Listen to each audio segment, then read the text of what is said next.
언약과 대적의 땅에 이르게 하심을 예언하는, 그러니까 앞으로 너희들을 위로해 주겠다. 그러면서 그러나 일단은 대적들의 땅, 바벨론이죠. 바벨론의 땅, 갈대아 땅에 너희들이 다 사로잡혀 간다라는 사실을 예언하는 것이 지금 14절까지 나옵니다. 그런데 거기도 히브리어가 몇 개 나오네요. 제일 위에서 이쪽 39페이지 위에서 아홉째 줄, 아니, 위에서 일곱째 줄 뒤 보세요. 뒷부분. 여기서 너를 강하게 할 것이요 너로 복을 할 것이며 라는 말은 히브리 원문으로 세리오티카 레토브라고 하는 말입니다. 이는 내가 너의 남은 자를 더 좋게 하리라 라고 번역, 너의 남은 자를 더 좋게 하리라, 이렇게 번역을 하는 것이 이해도 쉽고 또 타당하고요. 그리고 또 밑에 12절로 14절 사이에 나오는 내 모든 죄를 인하여라는 말이 있어요. 내 모든 죄를 인하여라는 이 말은 우베칼 하토우 네이카라는 말인데, 이는 내 모든 형벌로서, 내 모든 죄를 인하여가 아니라 내 모든 형벌로서라고 그렇게 번역을 해야 문맥상 맞는 얘기입니다. 자, 그 다음 넘어가서 15절로부터 21절, 간구케 하시며 건져서 구속해 주신다는 응답을 예언합니다.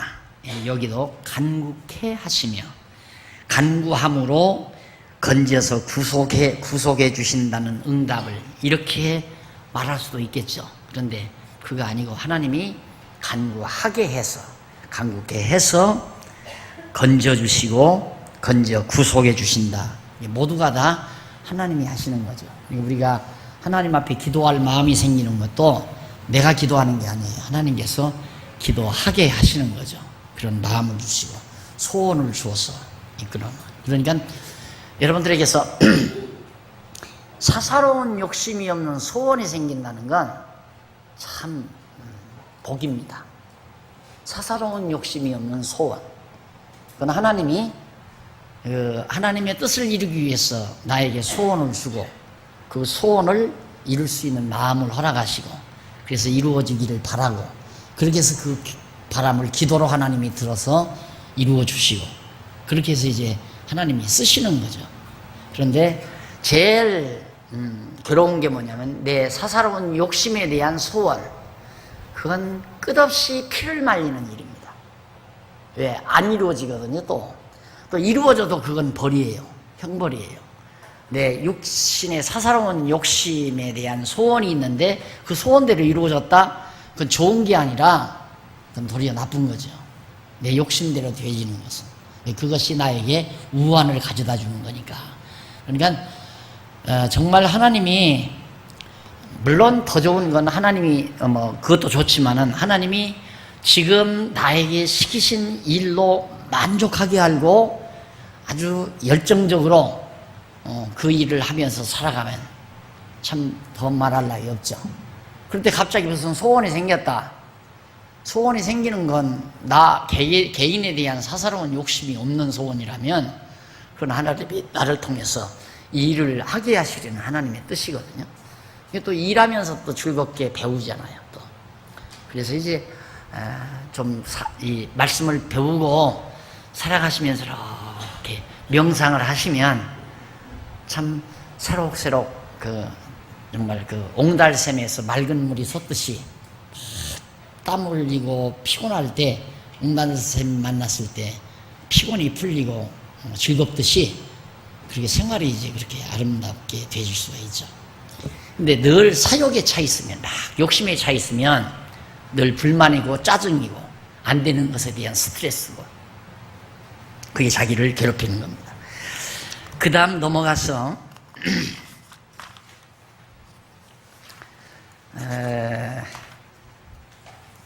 동그라미 안에 2번 우상에 의한 멸망, 다 비슷한 내용들입니다. 우상 숭배로 인해서 하나님께서 멸망시키겠다. 1절로 9절 사이에는 결혼과 조문과 잔치 참여를 금하신 이유, 결혼도 하지 말고 잔치도 하지 말고. 왜? 곧마 지금 재난이 밀려오는데 결국 환락, 잔치 그런 거 그래서 왜 파티죠, 파티. 인간의 어떤 그 행복의 극치를 파티 문화에서 찾는 경우가 많죠. 그래서 이제 많은 파티할 수 있는 시간 여력을 갖고 그러는데, 그런 기쁨은 도리어 끝나고 나면 허탈감이 오죠. 파티 문화는. 그것도 이제 몇 번 반복하다 보면 하기가 싫고, 그것도 귀찮기만 하고.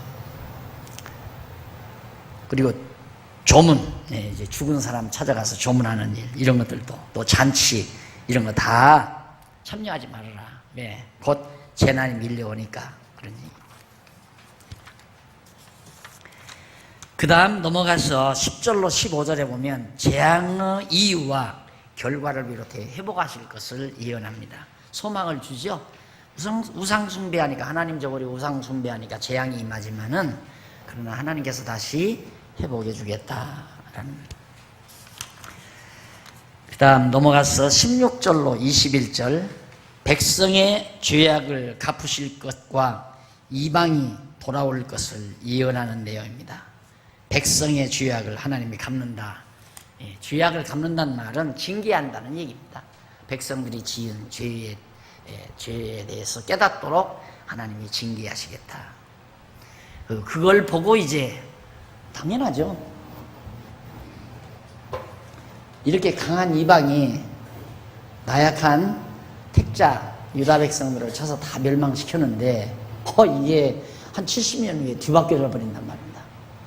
완전히 남쪽 유다는 승리를 거두고 회복을 하는데 유다는 팍상 바벨론은 망해버리잖아요. 이때야 유다 백성, 이스라엘 백성이 섬기는 여호와가 진짜 신이다. 그래서 이방이 여호와를 알게 된다. 이방인들도 여호와를 경외하게 된다 라는 얘기입니다. 그 다음 세 번째 동그라미 안에 3번 54페이지, 멸망에 의한 결과를 예언합니다. 멸망당한 그 결과. 첫 번째 결과는 우상을 섬긴 죄로 인해서 대적을 섬기게 된다. 하나님 섬기기 싫어하니까, 하나님은 그거죠. 그러면 너 여호와 하나님 경외하기를 싫어하고 섬기기를 싫어하니까 가서 그러면 이 이방민족, 이 사람들은 이방신 섬기잖아요. 바벨론. 이방신을 섬기는 이방민족들을 시끄럽게 섬기면만 살아봐라. 그래서 이리로 포로로 잡혀가게 만들겠다 이 말입니다. 그걸 섬겨봐야 그래도 정말 여호와 하나님 경외하는 것이 낫다는 걸 깨닫게 하기 위한 거죠. 탕자도 아버지 집을 나가보고서 나서야 아버지 집이 참 좋았구나, 그걸 깨닫게 되죠. 아버지 집이 아무리 좋아도 밖에 나가보지 아니하면 아버지 집이 좋은 줄을 모르죠. 다 여행 많이 다녀보시는 분들은 우리나라가 살기 제일 좋다고 그러잖아요. 단순한 애국심에서 그러는 게 아니에요. 우리 체질에 맞는 기온과 환경은 우리나라입니다. 신토부리 알죠. 우리는 이 체질이 맞는 거예요. 여기 체질이. 그렇기 때문에 여기만큼 좋은 곳이 없습니다. 휴가 즐기기 위해서 해외로 나간다? 고생바가지 하러 나가는 거예요. 쉽게 말하면. 휴가가 즐기려면 그냥 우리나라 근교, 맑은 물이 있고 푸른 숲이 있는 근교면 얼마든지 참 좋잖아요. 제일 환경도 맞고 기온도 맞고 물맛도 맞고 음식도 맞고 다 맞죠. 해외 나가면 우선 음식부터 안 맞고 물부터도 위험스럽고 언어도 안 통하고 다 생소하고. 그러듯이 이스라엘 백성들이 나가서 이방민족과 더불어 살아보니까 예루살렘에서 여호와 하나님 경외하고 살 때가 참 좋았구나 라는 걸 깨닫게 하시려는 하나님의 교육 현장입니다. 교육.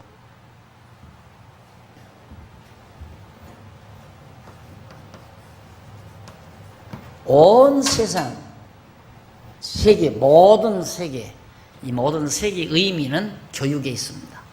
세계의 존재 의미가 하나님이 우리를 가르치시려는 교육의 현장이다. 우리의 캠퍼스다. 인생 캠퍼스다. 이렇게 생각하면 틀림이 없는 거죠. 우상을 섬긴 죄로 인해서 대적을 섬기게 하신다고 하면서 5절로 11절에 보면 저주 및 복을 받은 자와 불의한 부자의 결과, 저주 및 복을 받은 자와 의롭지 못한 부자의 결과가 어떻게 되어지는가에 대해서 11절까지 나와요. 우선 5절로 6절에 보면 저주받은 사람의 패역한 행동과 그 결과가 나오는데, 무릇 사람을 믿으며 혈육으로 그 권력을 삼고 마음이 여호와께서 떠난 그 사람은 저주를 받을 것이다. 여호와 하나님을 멀리한 자는 저주를 받는다. 그리고 6절, 그는 사막의 떨기나무 같아서 좋은 일이 오는 것을 보지 못하고 광야 건조한 곳 건건한 땅 사람이 거하지 않는 땅에 거하리라. 살 수 없는 황막한 땅에서 거하게 된다. 참 이런 걸 보면 우리가 이스라엘 가서 직접 현장 탐사도 저도 해봤습니다만은, 그러니까 사람들이 가서 이게 적과 꿀이 흐르는 땅이냐고 그렇게 얘기한다고 하잖아요. 이게 무슨 적과 꿀이 흐르는 땅이냐. 사람 살기 참 별로가 아니라 내가 가보니까 내가 어렸을 때 살던 시절과 같아요.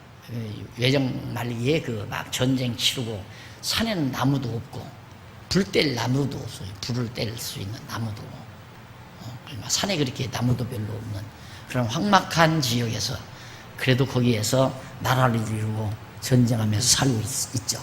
우리는 너무너무 지금 다 우거지고 풍성하고 너무 좋고 환경이 다. 그런데도 이 환경이 좋다고 생각하는 경우가 참 적죠. 그런 거 보면 하나님께서 그런 메마른 환경 속에 그들을 놔두는 것도 여호와 하나님을 저버린 그들의 생활의 대가의 결과라고 볼 수가 있습니다. 그 다음 7절로 8절 68페이지에 넘어가 보면 복을 받은 사람의 신앙적 태도와 그 결과에 대해서 말을 해주는데 7절 8절 한번 읽어보실까요? 그러나 버릇 여호와를 의지하며 여호와를 의뢰하는 그 사람은 복을 받을 것이라. 그는 이미 여호와 의지하고 여호와 경외하면 언약 자손이니까 언약된 복이 그에게 반드시 오게끔 되어 있죠. 그는 물가에 심기운 나무가 그 뿌리를 강변에 뻗치고 더위가 올지라도 두려워 아니하며 그 잎이 청청하며 가무는 해에도 걱정이 없고 결실이 그치지 아니함 같으리라. 자연 현상을 예로 들어서 말을 하죠. 시냇가에 심은 나무가 시절을 쫓아 열매를 맺으며 1편에 나오죠. 시편 그대로 지금 되어진다는 얘기입니다. 그것이 언약 자손에게 주어질 것입니다. 항상 싱싱하고 푸르고 정말 풍성하고 왕성하고 이런 얘기죠. 그 다음 이제 9절로 11절은 보응이 불의로 치부한 자에게 임하는 결과.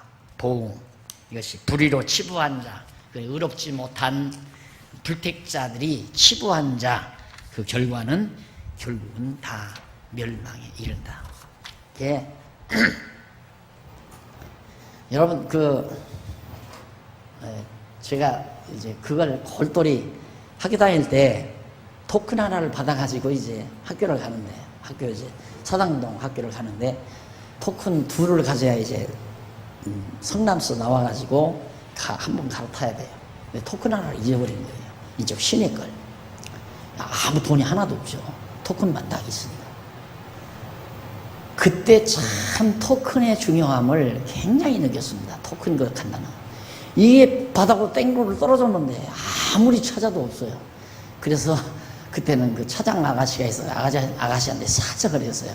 여차에서 없는데 내일 내가 또 등교할 때 이 차를 탈지도 모른다. 그러면 차를 타면 내가 반드시 그때 갔겠다 하니까 내리라고 그러더라고요.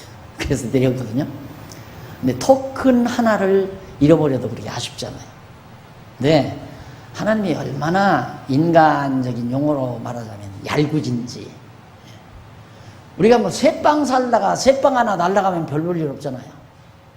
그런데 그냥 엄청나게 해놓고는 무너뜨리시는 하나님. 예루살렘 보십시오. 그냥 천막 치고 다윗 때 그냥 광야에서 가지고 나왔던 천막 있잖아요. 그거 치고 할 때 그때 그거 무너지면 좀 덜하죠. 그런데 이건 솔로몬이 지은 건 엄청난 거거든요. 이렇게 다 호화롭게 다 해놓고는 그리고는 하나님이 그걸 다 헐어버리신단 말입니다. 이유는 너 그거 의지하고 살지 말라. 너 그거 의지할 것이 아니다. 나를 의지해야지. 근데 인간은 외형적인 게 자꾸 이렇게 힘이 있어 보이니까 자기도 모르는 순간 자꾸 그쪽으로 빠져들어가요. 자꾸만. 그래서 이제 제가 늘 명상하고 사는 얘기니까 자세히 말씀을 드리지만 제가 여기 와서 이제 연구실에 앉아서 연구하면서 늘 느끼는 것이 너 이렇게 되니까 든든하지 않냐. 그걸 내가 자문자답을 합니다. 만약에 내가 지금 대치동에 있다면, 내가 만약에 지금 장안동에 그냥 있다면, 그래도 지금처럼 마음가짐이 되겠느냐. 그걸 항상 나를 내가 스스로 체크를 합니다. 그러니까 이건 하나님이 우리를 가르치기 위해서 해준 건데, 만약에 우리가 이렇게 된 것에 힘을 실어버린다면 그건 벌써 하나님이 목적이 뒤바뀌는 거죠. 하나님을 알으라고 이렇게 놔준 건데 이렇게 해주니까 하나님은 멀리하고 되어진 이것에 든든함을 가진다고 하는 것은 하나님이 보실 때 괘씸죄에 걸리잖아요. 참 두려운 거죠. 그러니까 마음을 지킨다는 게 얼마나 중요한 건지 모릅니다. 마음이라는 게 얼마나 간사스러운 건지 순간 변하거든요. 순간.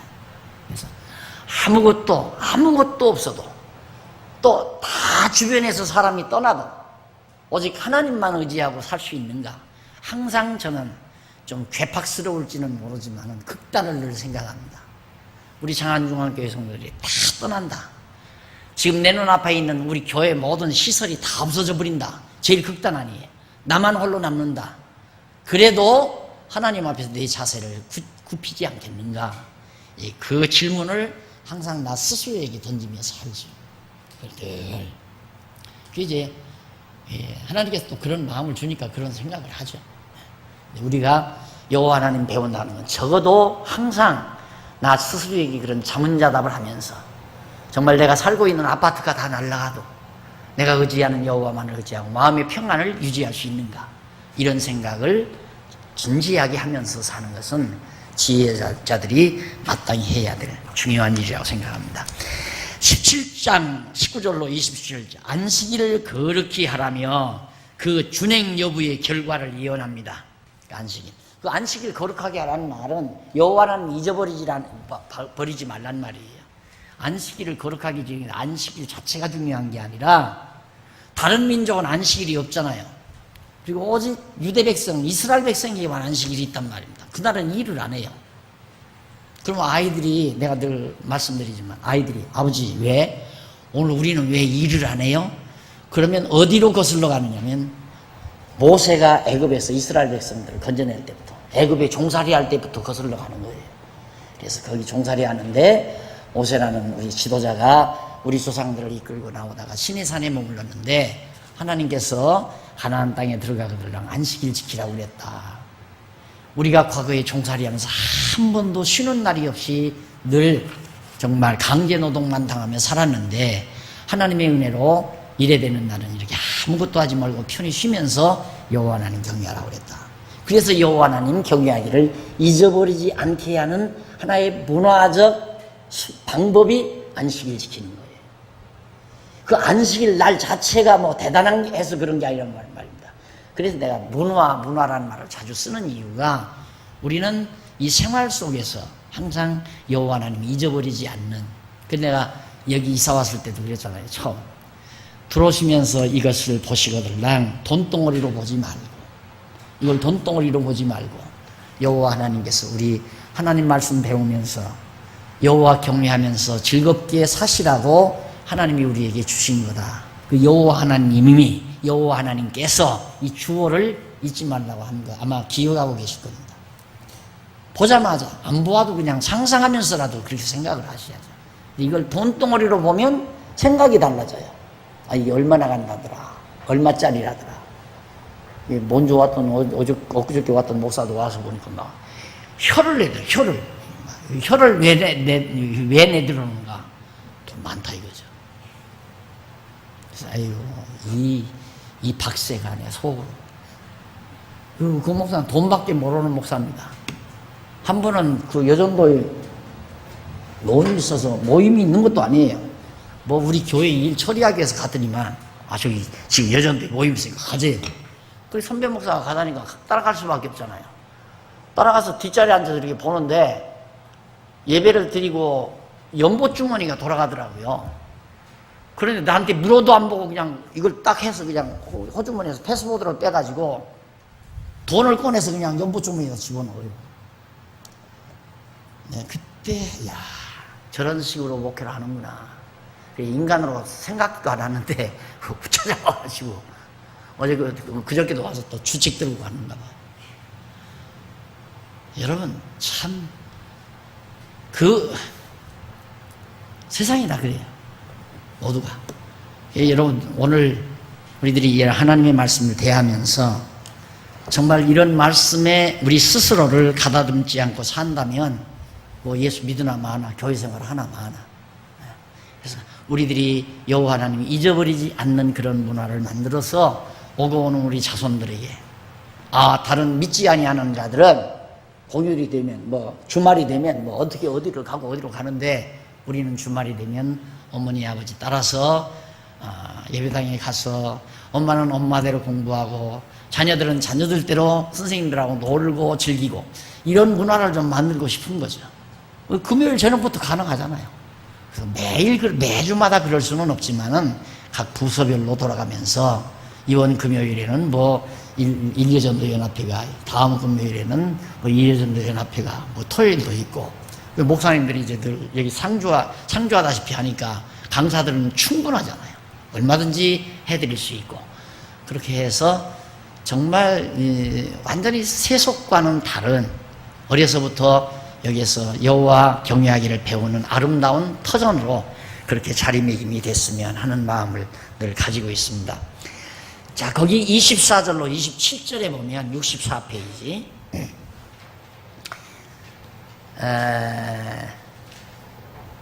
안식일이 나 여호와가 말하노라. 24절 27절 말하노라. 너희가 만일 삼가 나를 청종하여 안식일에 짐을 지고 이 성문으로 들어오지 아니하며 안식일을 거룩하게 하여 아무 일이든지 하지 아니하면 이라는 말씀이 있어요. 그런데 히브리 원문에는 본문 앞부분에 왜 하야 임 샤모아 이런 말이 있어요. 그러니까 이 말 아까 말한 그 내용 앞부분에 그 말이 있는데 그 내용이 뭐냐면 이는 보라 청종한 자가 있었느니라고 번역이 해야 한다. 청종한 자가 그렇게 들었던 자가 있었느니라 라고 번역이 되는데 따라서 본문은 이렇게 번역돼요. 나 여호와가 말하노라 보라 청종한 자가 있었으니 너희도 안식일에 짐을 지고 이 성문으로 들어오지 아니하며 안식일을 거룩히 하여 아무 일이든지 하지 아니하려고 나를 청종하리라 이렇게 번역이 돼야 잘 번역이 된 거다. 그러니까 앞부분은 너희들이 안식일을 거룩하게 잘 지키면 어떻게 해주겠다 그 말인데 그게 아니라 과거에 안식일을 거룩하게 지키라는 말씀대로 안식일을 거룩하게 지킨 자가 있었다. 청종한 자가 있었다. 그러듯이 앞으로 너희들도 이렇게 청종해서 안식일을 거룩하게 지키게 될 것이다. 그 말이에요. 예언이죠. 그러니까 과거에는 안식일을 잘 지켰는데 지금 안식일 안 지키거든요. 그런데 이제 여기 갔다가 돌아오면 너희들도 안식일을 잘 지키며 여호와 경외하게 될 것이다. 라고 예언하는 말씀입니다. 자, 넘어가서 동그라미 안에 4번 불순종한 자의 멸망을 예언하는 내용입니다. 불순종한 자. 토기장이처럼 나락의 종말을 주관하신 과거사를 증언합니다. 하나님께서 지난날의 역사 쫙 설명을 해줘요. 과거에 이스라엘 백성들이 어떻게 살았나. 1절로 4절에 보면 여호와의 명을 따라 토기장이의 집에 가서 일하는 것을 견학한 사실을 증언합니다. 예. 예레미야 선지자를 어디로 보내느냐면 가서 견학을 시켰어요. 토기장이가 흙으로 토기를 만들어서 굽고 이제 그걸 만드는 공장에 가서 그걸 보도록, 예레미야로 하여금 그걸 보도록. 왜? 하나님이 그렇게 토기장이가 만들듯이 마음대로 너희를 만든다. 그런 얘기죠. 그래서 5절로 10절에 보면 68페이지 백성과 왕국의 존망이 백성과 존재하거나 망하는 것이 존망이 여호와의 손에 있음을 교훈하신 겁니다. 토기장이가 흙안 덩어리로 토기를 만들잖아요. 마음에 안 들면 그냥 깨 부숴버린단 말입니다. 그런 걸 에레미야로 보게 하면서 너희 백성들의 존망, 나라 왕들의 존망 이런 것들이 다 하나님 손에 달려있다. 망가뜨리면 망가지는 거고 만들면 다시 만들어지는 거고. 바울도 그 표현 들지 않았어요. 이게 제일 좋은 표현 같아요. 어쩔 수가 없어요. 하나님이 만드는 대로 되는 건데 뭐 우리를 만드는 대로 삐뚤어지게 만들면 삐뚤어지는 거고 바르게 만들면 바르게 만들고 길쭉하게 만들면 길쭉해지고 동그랗게 만들면 동그라지고 하나님이 우리를 당신 쓰기에 적당하게 악인도 악한 날에 적당하게 나 만들었다고 그랬잖아요. 하나님이. 예, 하나님 쓰시기에 적당하게 다 지어놨어요. 어쩔 수가 없어요.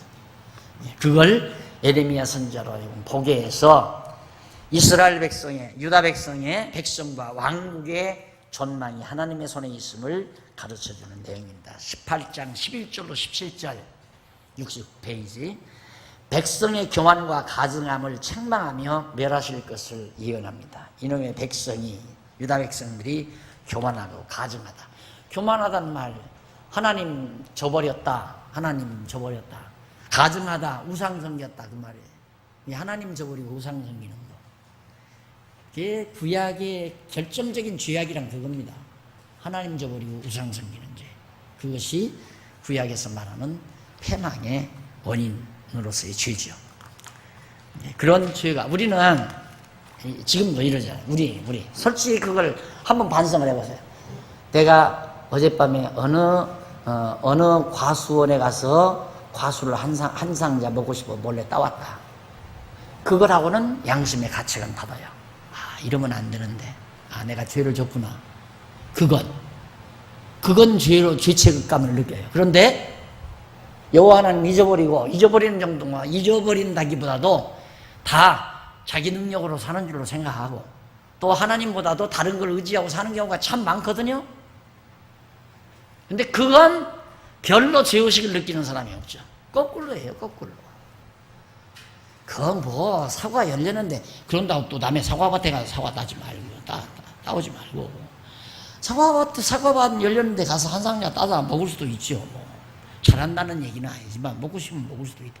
그걸 하나님이 죄졌다고 멸망시키고 그런 건 아니에요.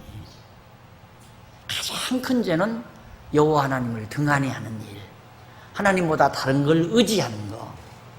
다 의지하고 살잖아요. 뭔가를 의지하고. 여러분 솔직히 하나님만 의지하고 사는지 한번 여러분 늘 명상을 그런 거 하는 거예요. 조용한 시간 있으면 내가 왜 이렇게 마음이 편안한가. 남편이 사업 잘하고 돈도 잘 벌어오고 집도 이만하면 뭐 살만하고 참 좋다. 편안하다. 그래서 편안한 건지 안 그러면 정말 하나님 의지하고 편안한 건지 자기가 잘 예리하게 물으면 알아요. 그걸. 왜 내가 마음이 편안한지를. 그러면 쇠서라도 놀라게야죠. 아이고 내가 지금 어리석고 한없이 어리석구나. 하나님이 얼마나 나를 어리석게 보실까. 이제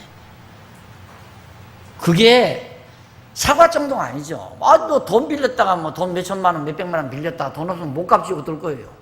그리고 쇠고랑 차고 이제 사기로 걸리든가 해서 감옥에 가죠. 그건 그렇게 큰 죄가 아니에요. 순간순간 우리가 여호와 하나님을 등한히 하는 일, 하나님 외에 다른 걸 의지하고 마음의 평안을 누리는 일, 그런 것들이 얼마나 가증한 일인가. 참 가증한 일이거든요.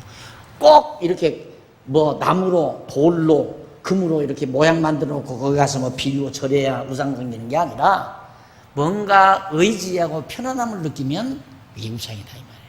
뭐든지.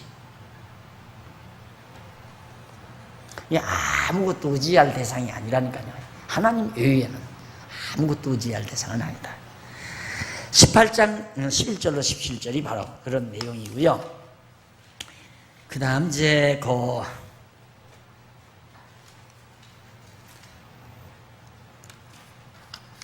그렇게 중요한 얘기는 아닌 것 같아요. 13절로 14절 이쪽 71페이지에 보면 그 13절로 14절 밑으로 네 번째 줄 보면 누가 이러한 일을 들었는가라는 말이 나와요. 누가 이러한 일을 들었는가. 이 말은 바로 히브리 말로는 누가 그와 같이 말했는가 물어보라. 이렇게 번역을.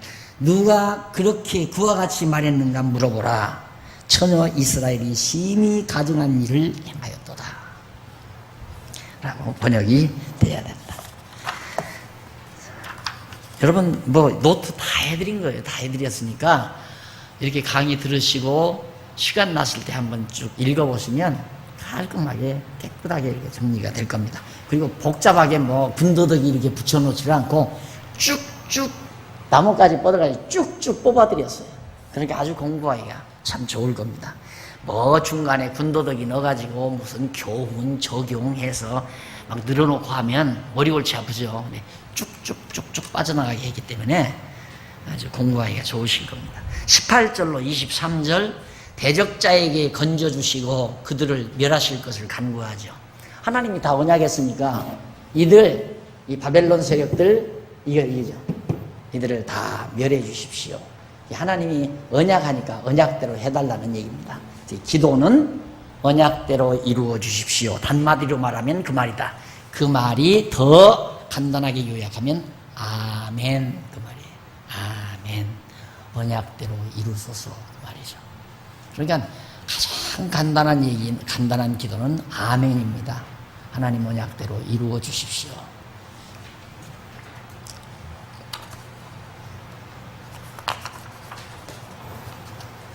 그 다음 넘어가서 5번 동그라미 안에 5번 멸할 것을 예언하며 탄식하는 내용입니다. 일단 구원해달라고 기도는 해놓고 하나님이 멸하신다니까 예언은 멸한다고 예언을 해야 되잖아요. 그러니 예레미야는 참 고통스러운 거죠. 자기 민족이 망하고 예루살렘이 다 회파되고 대적들이 와서 막 칼로 다 백성들을 죽이고 왕들을 다 사로잡아가고 그 이유 뭐 다른 신 섬겼기 때문에 너희들 다 멸하신단다 하나님께서 그런 얘기고 6절로부터 15절은 대적에게 붙여 예루살렘과 유다를 멸하실 것을 계속해서 멸한다 망한다.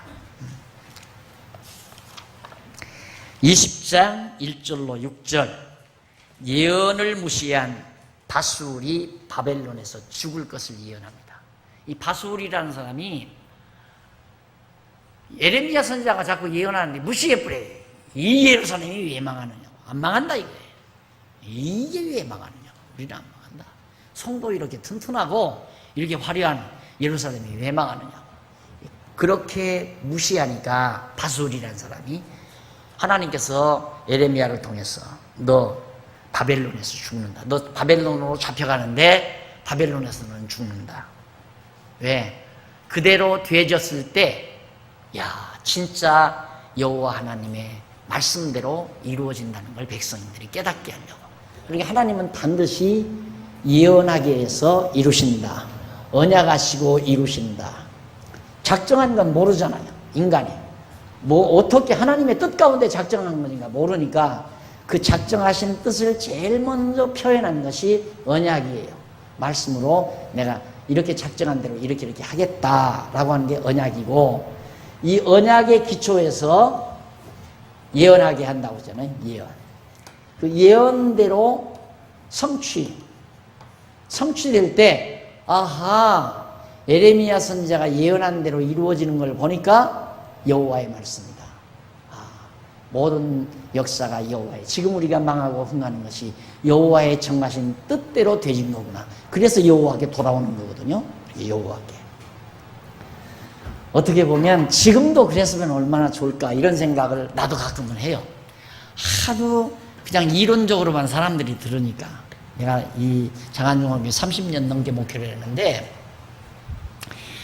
나도 사실은 이제 초기에는 이론적으로 저게 맞지요. 이론적으로는 맞는데, 그때는 한참 아직 젊음이 있으니까 내 꿈도 있었고 내 목표도 있었고 막 그냥 해보려고 노력도 하고 막 이렇게도 하고 저렇게도 하고 막 구상도 많이 하고 그랬는데, 이제 그게 하루아침에 믿어지질 않더라고요.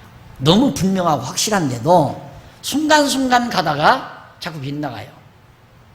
그러면 이제 또 깨닫고 돌아오고 깨닫고 돌아오고 돌이키고 그러는데, 사람들이 틀림없는 확실히 그런데도 안 믿어요. 그걸 믿질 않는단 말입니다.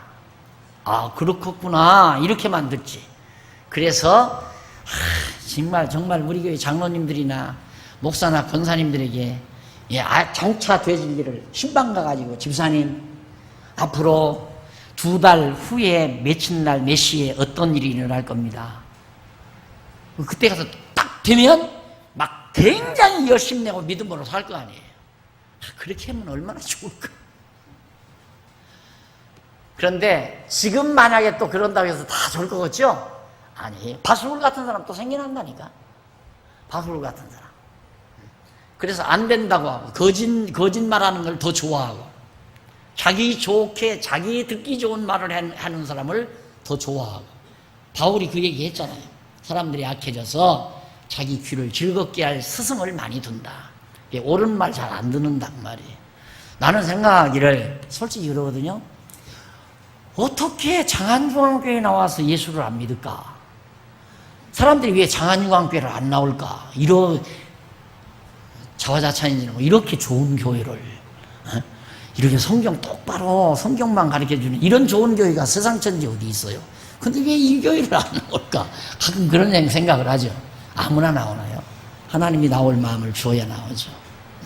그러니까 아까 내가 생각하던 대로 우리 장로님이 신방 가가지고 예를 들어, 집사님 2달 지나서 무슨 요일 날 3시에 무슨 일이 일어날 겁니다. 얘는 정확하게 일어나. 같이 신방 가던 사람들도 놀라고 모두가 다 놀라고. 네, 그렇게 하면 어떻게 되는 줄 알면, 어떻게 그렇게 되려고 하다가 그렇게 된 거겠지. 뭐 어쩌다 그렇게 된 거겠지. 어쩌다 그렇게 된 게 아니라, 하나님이 지금도 우리를 통해서 예언은 안 하지만 하나님의 정하신 뜻대로 다 돼가는 거예요. 다 작정하신 뜻대로 이끌어가는 거거든요.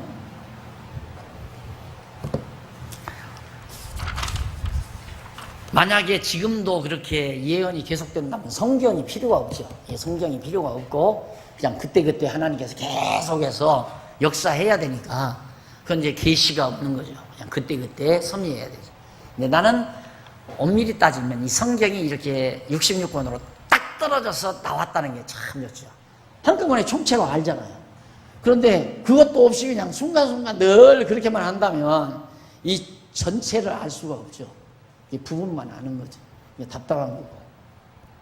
그래서 하나님이 어른이 아셔서 딱 계시시대로 막을 내리고 지금은 성경 말씀에 의해서 깨닫고 믿고 경외하도록 하셨으니까 당연한 거죠. 20장 7절로 13절, 행악자를 탄원하면서 구원하실 것을 믿고 구하며 찬양하는 겁니다. 이미 하나님의 언약은 믿어버리고 이루어진 줄 알고 미리 찬양도 미리 가불해서 할 수 있고, 그게 믿음이죠. 이미 벌써 하나님이 약속한 거 믿어진다는 게 확실하니까 그냥 찬양이 미리 나오는 거죠. 그것이 13절까지 내용입니다. 그 다음 이제 20장 14절로부터 18절 7페이지, 87페이지에 보면 생일을 저주하고 죽기를 원하며 생존에 있음을 탄식합니다. 에레미야가 하나님 앞에 찬송도 하고 기도도 하고 다 하지만은 다가올 이 엄청난 비극, 바벨론이 쳐들어와서 예루살렘을 다 불쳐지르고 백성들을 칼로 찔러 죽이고 어린애들은 다 뿔뿔이 흩어져 버리고 이 비극을 생각하면 에레미야가 나가 차라리 태어나지 않았으면 이런 생각을 하는 거죠. 우리 생일을 저주하고 차라리 이제라도 나는 죽었으면 좋겠다. 그런 생각을 하면서 이해를 합니다. 이렇게 해서 20장까지 마무리를 했습니다. 다음 개학 언제 하죠? 지난번 내가 2주간 빼먹었는데 그거 보충 강의 해달라고 그럴 거지? 아니? 9월 달에 할 거예요? 아이고. 나는 지난번 두 주간 빼먹어가지고 또 보충 강의 해달라고 그럴까 봐서 해달라고 해줘야지 했는데 그래요. 9월 첫 화요일 날부터 21장부터 할 겁니다. 하여튼 금년 한 해 하게 되면 이제 6학기 끝나는데 어쩌면 7학기, 8학기는 교재가 만약에 나오지 않으면 교재 나오기까지는 나온 것은 하지만 안 나온 것은 교재 나온 다음에 하는 걸로 휴강이 될지도 모릅니다. 그렇게 여러분들이 명심을 하시고 일단 교재 나온 데까지는 제가 강의를 할 겁니다. 자, 기도하십시다. 살아계신 하나님 아버지, 한 학기를 무사히 잘 마칠 수 있게 해주신 하나님의 사랑 감사합니다. 진리를 사랑하는 귀한 종들, 여호와 하나님 배우기에 힘쓰는 열정을 허락해 주셔서 한 학기 동안 배운 하나님의 귀한 말씀 늘 생생하게 기억나게 하시고 그 말씀이 우리의 뇌리에서만 움직이지 말고 그것이 우리의 삶 속에 힘으로 나타날 수 있도록 운동력으로 나타나도록 역사하시옵시기를 간절히 소원합니다. 비록 거칠고 사악한 세상이지만 우리의 마음만은 항상 평온함과 기쁨과 즐거움으로 가득 채워질 수 있는 아름다운 하나님의 백성으로서의 지혜를 우리 귀한 종들에게 허락해 주시옵시기를 비오며 방학기간 동안도 강건함을 허락해 주시옵소서. 예수님 이름으로 기도드립니다. 아멘.